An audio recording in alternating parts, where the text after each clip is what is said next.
Abra sua Bíblia comigo, irmão, irmã, lá no segundo livro das Crônicas. Segundo livro das Crônicas. Eu vou ler o capítulo 20, segundo Crônicas 20, de 1 a 5, e depois o versículo 12. A história é longa, não dá para ler tudo, mas a gente vai recortar aqui uma porção da palavra, e durante a palavra a gente lê mais alguns textos para a gente refletir nela, tá? Então, segundo Crônicas, capítulo 20, do verso 1 a 5 e depois o 12, diz assim: algum tempo depois, os exércitos dos Moabitas e dos Amonitas, junto com os Meunitas, invadiram o país de Judá. Alguns homens vieram e disseram a Josafá: um exército enorme do país de Edom veio do outro lado do Mar Morto para atacar o Senhor.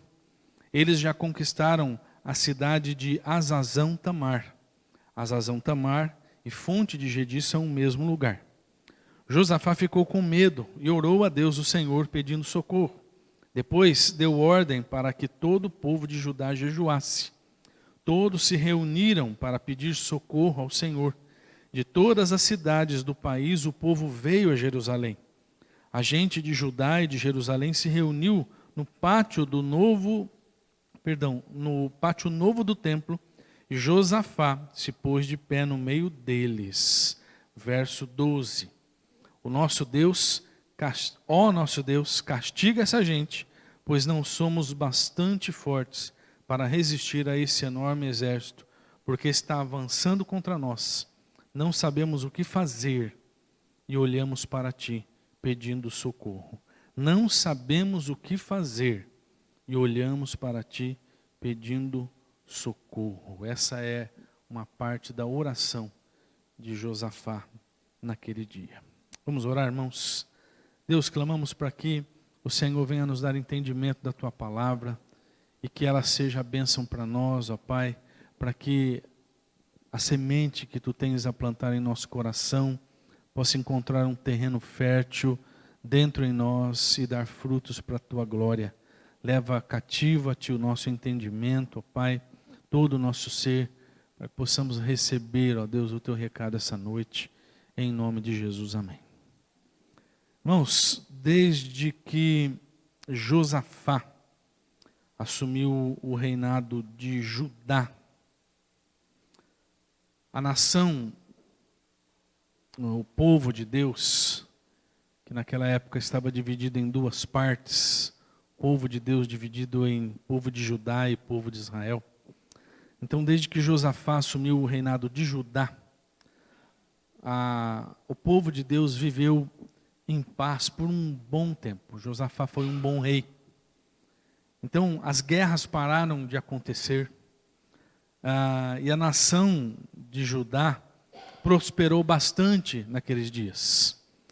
Você deve se lembrar que durante um grande período, um longo período dos reis, o povo de Deus, quando tinha um bom rei, estava na presença de Deus. Quando tinha um mau rei, fugia da presença de Deus, era castigado por Deus. Os profetas profetizavam contra o pecado do povo, o povo voltava para Deus. Então era uma montanha russa de relacionamento com Deus. Então o povo vivia numa inconstância muito grande na relação com Deus. Acho que você se lembra disso, nós já falamos disso aqui algumas vezes. Com Josafá o povo estava em alta. Josafá era um bom rei, era um rei consagrado, e ele conduziu o povo na presença de Deus. Só que, passado algum tempo de prosperidade, de paz e tudo mais, algumas nações se uniram para tentar invadir e dominar a região de Judá. O pior é que as nações que se uniram eram tão fortes, tão numerosas, que o exército de Judá não podia vencê-los. Então, Judá era café pequeno, perto das nações que se uniram para guerrear contra eles. E aí, se vendo encurralado Josafá buscou a ajuda de Deus. Ele orou a Deus, nós não lemos aqui toda a oração dele, né? Lemos o finalzinho ali no versículo 12. Mas ele buscou a Deus. E Deus lhe deu a vitória. Não só a Josafá, mas como todo o seu povo. E eu olho para essa história, irmãos e irmãs, e vejo que a história do rei Josafá, a história do povo de Deus naqueles dias, nos ensina algumas lições de como agir numa situação em que a gente não encontra saída. Numa situação em que a gente se encontra de mãos atadas, em que a gente se encontra encurralado, quando a gente não vê nenhuma alternativa para sair de um perigo, para sair de um problema. Essa história fala para mim e me ensina algumas lições do que fazer no momento em que a gente não está em apuros, mas não encontra resposta em lugar nenhum. E é sobre isso que eu quero falar com você hoje. E a primeira lição, indo direto ao ponto, a primeira lição que a gente encontra aqui no texto é a seguinte: quando você não souber o que fazer diante de uma situação, busque a resposta em Deus.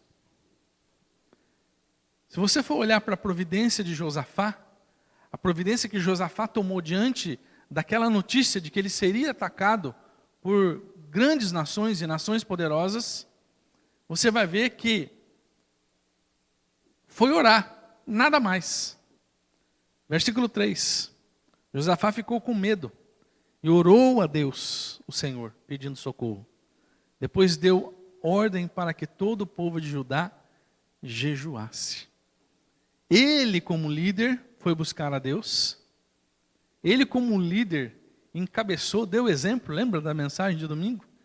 Ele deu o exemplo, ele encabeçou a ideia, chamou o povo, para o povo se consagrar junto com ele. Para o povo buscar direção junto com ele. E aí, irmãos, falar de oração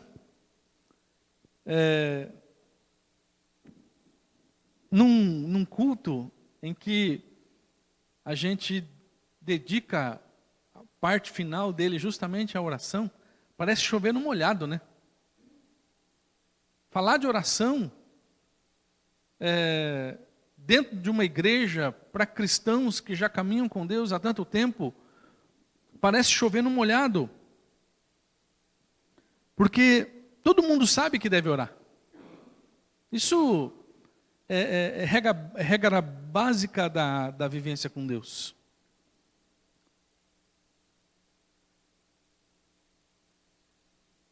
Mas não é sobre a importância da oração que eu quero falar com você hoje.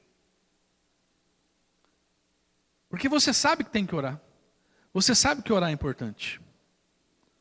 A pergunta que a gente precisa fazer hoje para nós mesmos, irmãos, é a seguinte: eu realmente creio no poder da oração?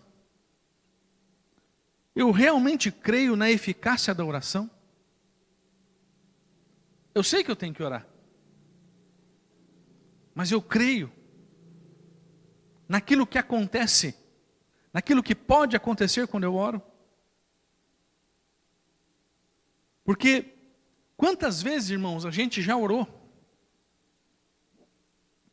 e depois da oração a gente ficou não com uma pulga, mas com umas 50 pulgas atrás da orelha, pensando assim: e se não acontecer nada?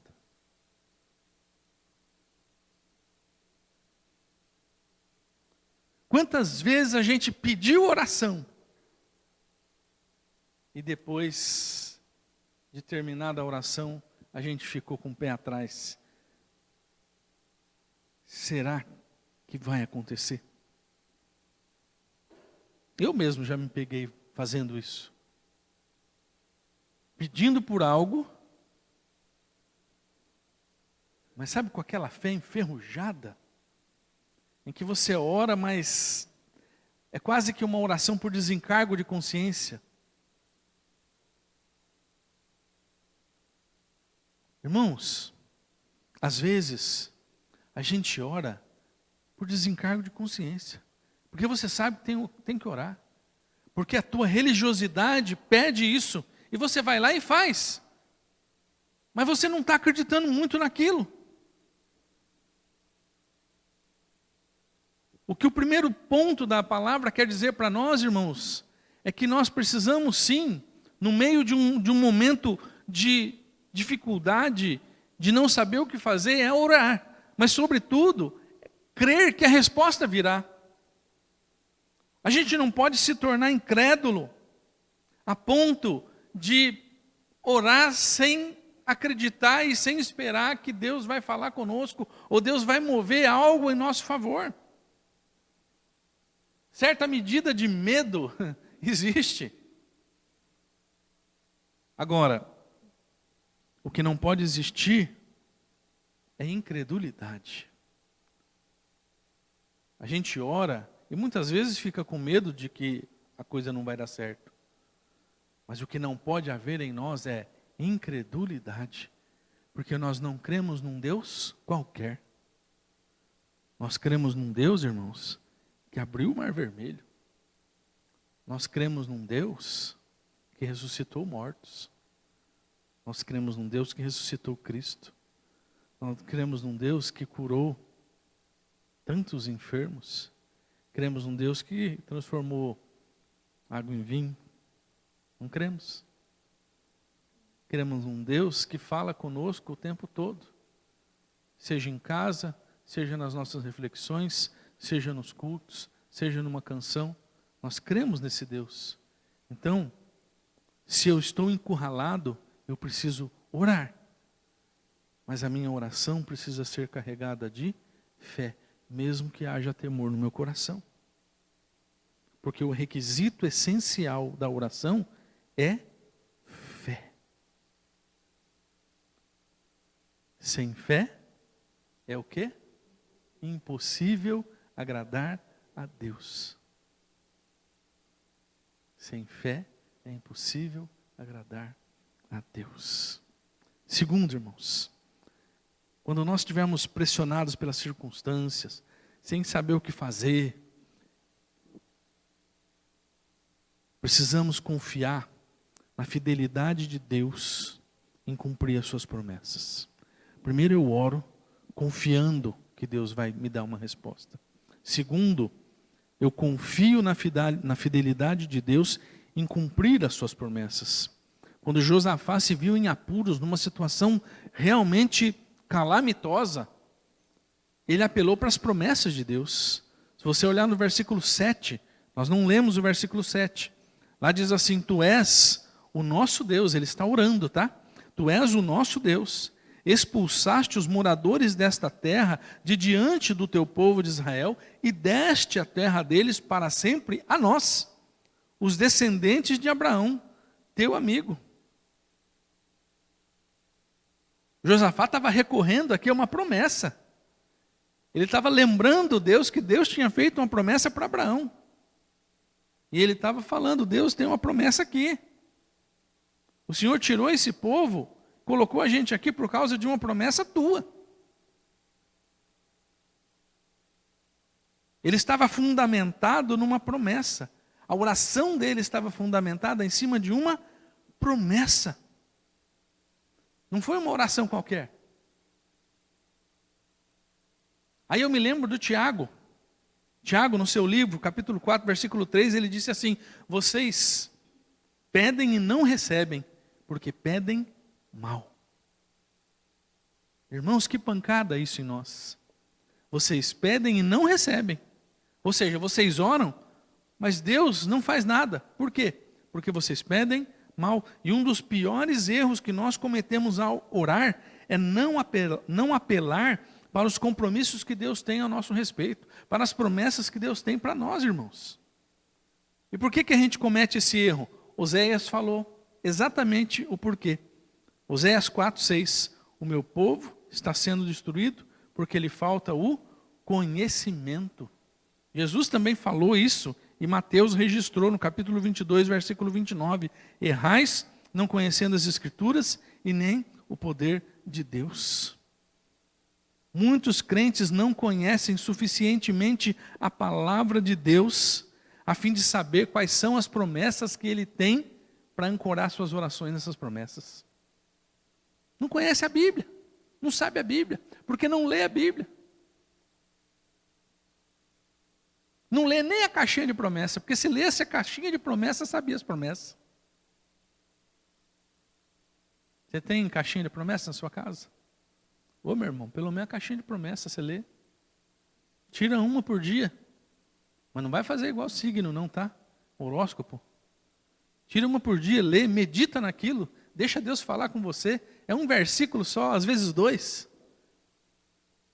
Aquilo lá foi feito, irmãos, assim como nós temos o presente diário, que é um instrumento de reflexão diário para nós, a caixinha de promessa também foi feita para isso. É uma coisa maravilhosa.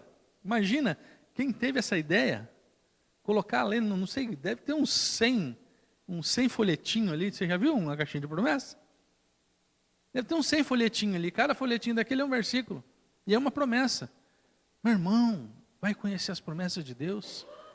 Para um dia você chegar para Deus e falar, Deus, tem promessa aqui, ó. Eu estou encurralado, eu estou numa situação difícil. Mas o Senhor tem promessa para isso. Eu estou orando a tua palavra, Senhor. Então faz o que está escrito na tua palavra. Não é botar Deus contra a parede. É a gente falar para Deus aquilo que Ele mesmo disse para nós. É devolver para Ele. Porque foi isso que Josafá fez. Josafá devolveu para Deus o que Deus já tinha falado. Canaã vai ser de vocês. Falou para Abraão no passado. E Josafá falou, Deus, o Senhor falou, é nosso. Então, toma providência em nosso favor. Por que a gente não recebe a resposta das nossas orações? Às vezes é porque não conhecemos, é porque não oramos a palavra, não oramos as promessas. Por que não oramos as promessas? Porque não as conhecemos. Porque se nós fundamentássemos mais as nossas orações em cima daquilo que Deus prometeu e registrou na sua palavra, a gente teria uma quantidade maior de oração respondida, irmãos.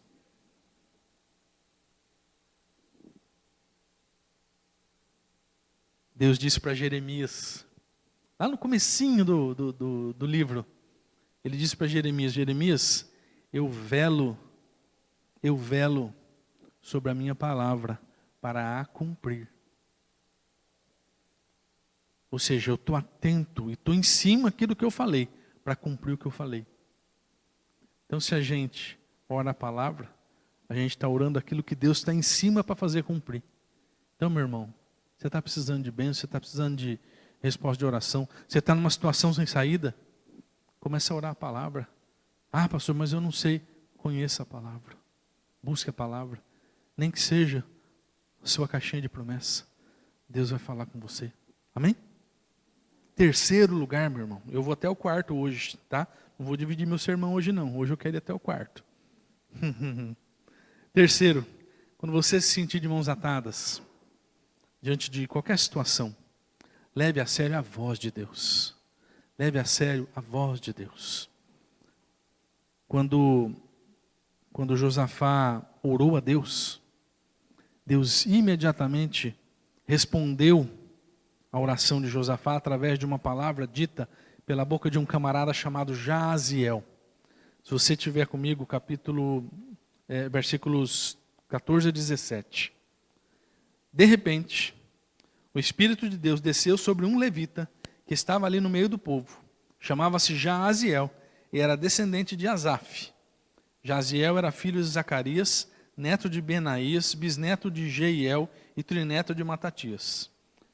Jaziel disse, povo de Judá, moradores de Jerusalém e rei Josafá, prestem atenção. Escutem isso que o Senhor Deus diz. Não se assustem, não fiquem com medo deste enorme exército, pois a batalha não é contra vocês, mas contra mim. Olha, Deus falando para o povo. A batalha não é contra vocês, é contra mim. Amanhã vocês os atacarão quando eles vierem pela subida de Ziz. Vocês se encontrarão com eles no fim do vale que dá para o deserto de Jeruel. Quando os encontrarem, vocês não precisarão lutar. Vocês não precisarão lutar. Fiquem parados ali e verão como o Senhor Deus salvará vocês. Povo de Judá e moradores de Jerusalém, não se assustem, não fiquem com medo. Marchem contra os inimigos amanhã, pois eu, o Senhor, estarei com vocês. O rei Josafá podia falar para esse Jaziel o seguinte: cara, você ficou louco? Isso não é palavra de Deus, coisa nenhuma. Quem é que vai ganhar uma guerra sem lutar? Quem é que vai ganhar uma guerra ficando parado diante do inimigo? Você está doido. Josafá podia se negar em dar ouvidos para aquela palavra, para aquela profecia, mesmo porque ela era maluca. Mas sabe, irmãos, ele recebeu aquelas palavras como um decreto de Deus. Como um decreto de Deus. Ele confiou naquilo que ele ouviu. Ele levou a sério as ordens de Deus. Tanto que no verso 20 está escrito assim: na manhã seguinte, todos se levantaram cedo e foram para o deserto de Tecoa. Ao saírem, Josafá ficou de pé e disse: povo de Judá e moradores de Jerusalém, escutem. Confiem no Senhor seu Deus e estarão seguros. Confiem nos profetas dele e tudo o que fizerem dará certo. Irmãos,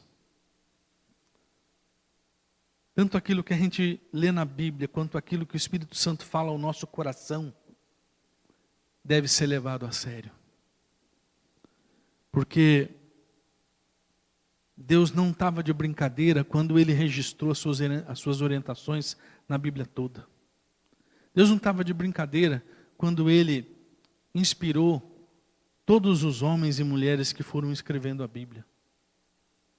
Ele não estava de brincadeira.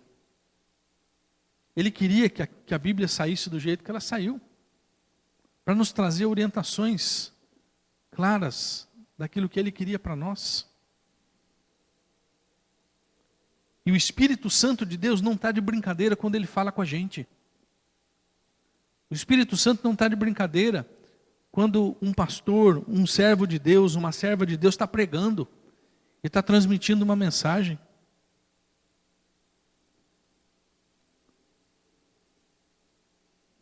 Deus não está de brincadeira. Talvez aquela palavra não serviu para você naquele dia, mas serviu para outro irmão. Eu particularmente fico espantado das vezes que irmãos me procuram e falam: pastor, você lembra daquela palavra que você deu tal dia? Aí eu tenho que fazer uma força muito grande para lembrar, porque eu não lembro do que eu preguei.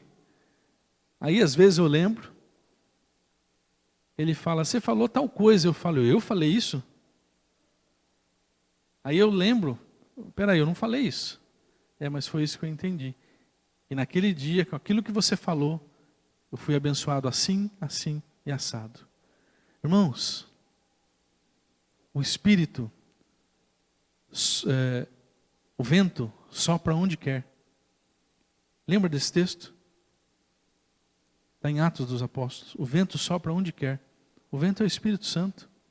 Eu venho aqui trazendo uma palavra. Deus quer que você entenda algo que está precisando, algo não diferente do que eu preguei, mas que pega numa linha que alcança aquilo que eu não tinha intenção de alcançar. Mas Deus queria usar aquela palavra para alcançar a tua vida naquele momento. Você entendeu aquilo, abençoou você. É o Espírito de Deus chegando. E a gente tem que dar atenção para isso, irmãos. O Espírito Santo está falando. Quantas vezes irmãos chegaram para mim: você pregou tal coisa. Eu falei: não preguei isso. Pregou e a minha vida foi abençoada. Assim, assim, assado. E aí a ficha cai. A ficha cai, irmãos. Toda vez que as pessoas falam isso, a minha ficha cai. É o Espírito Santo. Ele agiu de outra forma. Você preparou o sermão quadradinho. Deus arredondou ele e fez chegar no coração e abençoou a vida da pessoa naquilo que ela precisava. Deus faz isso, irmãos. Então a gente tem que estar atento. porque o Espírito Santo não está de brincadeira quando ele usa o pregador, seja quem for, irmãos, para trazer a palavra. Qual é a minha responsabilidade?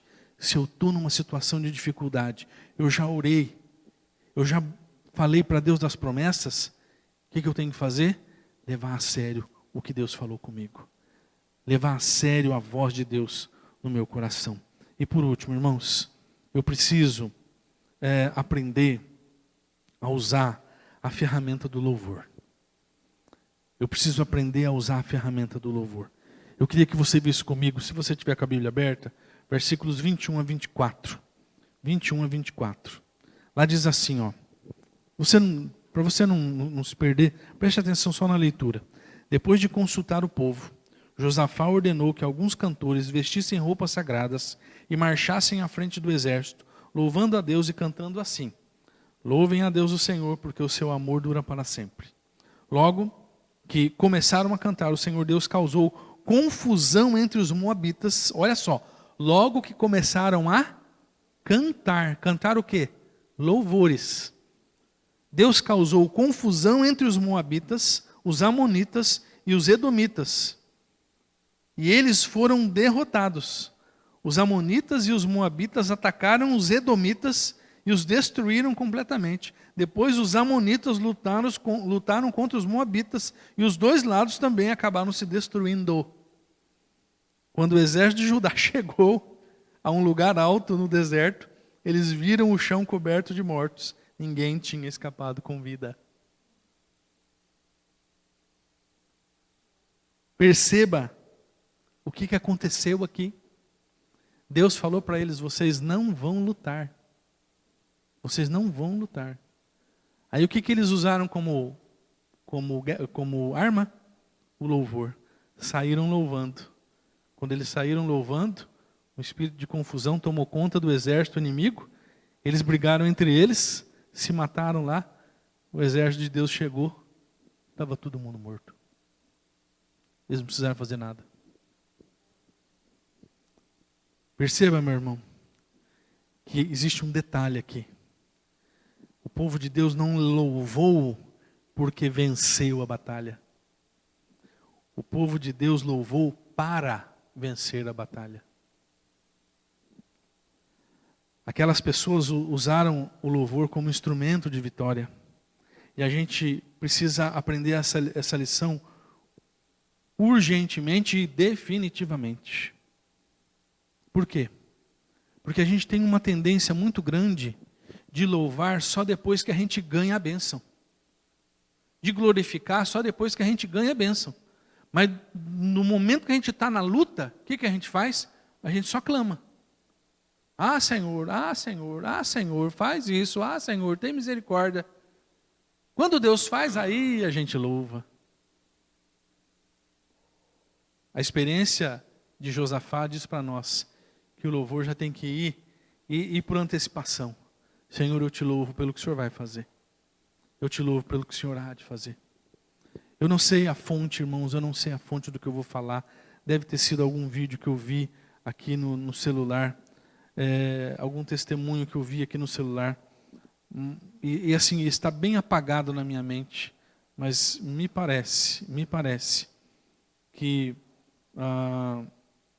existia ali um avô, não sei se ele estava num hospital, e a filha parece que dando à luz num outro hospital. Eu não sei se é exatamente isso, tá? Então eu não sei se eu estou contando todos os fatos, mas o finalzinho da história é esse mesmo, tá? Me parece que tinha um avô aqui, num hospital, numa clínica, não sei, que queria, que tinha a filha, né, dando à luz ao neto desse avô. E aí chegou, ele não podia ir, chegou a notícia de que o parto ia ser difícil e que ia ser, era muito difícil aquela criança nascer com vida. Esse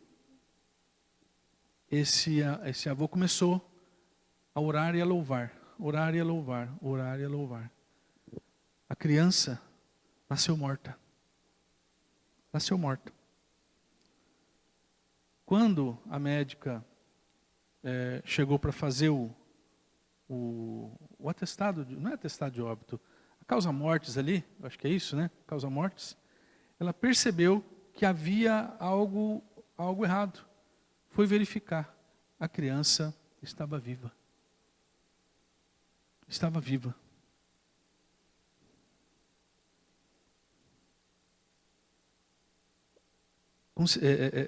Moral da história.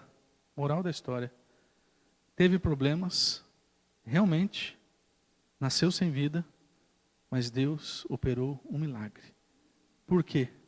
Porque esse avô orou, cantou, glorificou, louvou, e o milagre aconteceu lá do outro lado. Eu não sei se a história é exatamente assim, irmãos. Depois eu preciso ver se eu acho essa história de novo, para trazer a verdade para você. Mas que esse milagre aconteceu, aconteceu. Não sei os detalhes dele. Tudo por causa do louvor. Quando a gente louva, irmãos, Deus age diferente. Deus age diferente. Não é fácil louvar no meio da dor. Não é fácil louvar no meio da dificuldade. Não é fácil. Não é fácil. Tanto que a Bíblia fala de sacrifícios de louvor, né? Às vezes eu penso que o sacrifício de louvor não é aquele sacrifício levado no altar lá do Antigo Testamento, que era um sacrifício de louvor. Às vezes é o sacrifício que a gente faz para louvar na hora da dor. Então, precisamos aprender a lição. De louvar como instrumento de batalha mesmo. Está difícil, tá dificultoso. Eu vou louvar, eu vou pôr no CD, no rádio, um louvor, e eu vou cantar junto, e vou fazer ali aquele meu momento para Deus atuar, e Ele vai atuar. Porque a Bíblia diz que Deus habita no meio dos louvores do seu povo. Irmãos, para encerrar, como é que terminou a história? Como é que terminou a história? Versículo 27 diz assim: depois os soldados de Judá e de Jerusalém, com Josafá à frente, voltaram alegres para Jerusalém. Estavam contentes porque o Senhor Deus lhes tinha dado a vitória na luta contra os seus inimigos. Irmãos, é isso que vai acontecer com a gente. No meio de uma situação de desespero, de luta, de encurralamentos, situação de estarmos sem saída, sem resposta. Se a gente buscar a resposta em oração, se a gente crer na eficácia da oração, se a gente confiar na fidelidade de Deus em cumprir suas promessas, se a gente orar baseado nas promessas, se a gente levar a sério a voz de Deus falando conosco, e se a gente usar o louvor como instrumento de vitória e não somente como agradecimento, Deus há de abrir portas onde não havia, para nos dar saídas na hora certa, na hora que precisa. É isso que Deus quer para nós, irmãos. Amém? Que seja assim conosco. Vamos orar? Eu sei que hoje eu dei uma ultrapassada no tempo, mas vamos orar pelos nossos pedidos. Você que tem um pedido de oração, você que tem uma causa a ser colocada diante de Deus, você que tem alguém que você quer apresentar para Deus em oração, o nome de alguém, de algum amigo, de algum parente, um familiar, vamos colocar diante de Deus agora, vamos colocar diante dele, porque Deus é Deus do impossível. Pai Santo, eu te louvo, ó Pai, porque o Senhor é um Deus grandioso, que cuida de nós em todos os momentos, em todas as horas, e o Senhor é aquele Deus que está conosco, mesmo quando não temos saída, mesmo quando nos sentimos encurralados.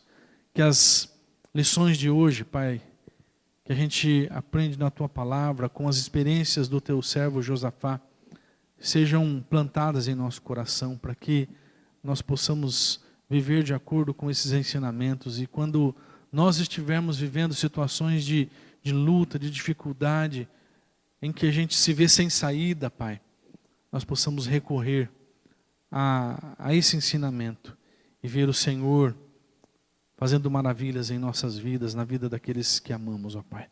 Coloco diante de Ti a vida dos meus irmãos e irmãs, todos aqueles que vieram buscar o teu favor e a tua graça, vieram buscar de ti, Senhor, uma intervenção milagrosa, vieram buscar no Senhor, ó Pai, uma intervenção para alguma situação de dificuldade, de luta, talvez até mesmo de desespero. Pai, que o Senhor alcance essas vidas com um milagre, que o Senhor alcance essas vidas com livramento, ó Pai, que haja cura, cura da alma, cura do corpo, Senhor, cura da mente, que haja cura nas famílias, que haja cura financeira, ó Pai. Deus, que as vidas que estão sendo apresentadas, os nomes que estão sendo apresentados agora diante de Ti, ó Pai, que o Senhor vá de encontro a eles, que eles possam receber ali um toque de vida, um toque de vitória. Os parentes dos irmãos que estão aqui, amigos, conhecidos, que estão sendo lembrados agora por eles, que eles estejam sendo alcançados, onde estiverem, pelo Teu poder, pela Tua graça, e que todos nós aqui, ó Pai, possamos ver milagres acontecendo entre nós, nas nossas vidas, nas nossas casas, no nosso trabalho, nas nossas finanças, na nossa saúde, porque Tu és Deus de milagres, ó Pai. Despede-nos, Senhor, na Tua direção, na Tua graça, no Teu cuidado. Dá-nos uma semana vitoriosa, abre portas, ó Pai, de vitória para nós, em nome de Jesus. Amém. Deus abençoe-nos a todos. Boa semana e vá para casa na paz do Senhor.